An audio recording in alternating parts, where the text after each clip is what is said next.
Yeah. What is really exciting is you can just make such a big difference in your kids' condition just by what you feed them, which is great. And especially with kids, right? You're feeding them all throughout the day and they're building their tissues are building so quickly. Like that's what childhood is for.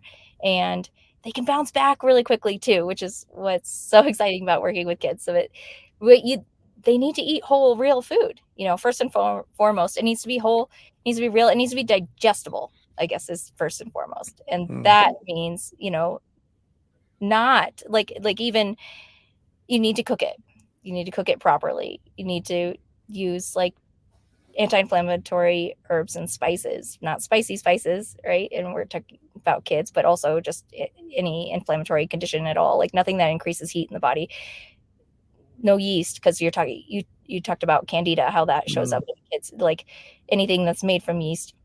And I don't think the diet is very strict. I think there's not a lot of room for processed foods. And that for us as a culture is a really big shift. And that's the part that's hard. But the bounty of fruits and vegetables and animal proteins and legumes and gluten-free grains, like there's a ton that you can have. And ideally you're eating all that on a seasonal basis as well for diversity, to inoculate your microbiome, and also just to sink in with what's going on in the environment around you. Yeah, I guess there's some pretty obvious ones that you want to avoid. Seed oils, the vegetable oils. Dairy is probably another one, isn't it, that tends to cause eczema to get a lot worse.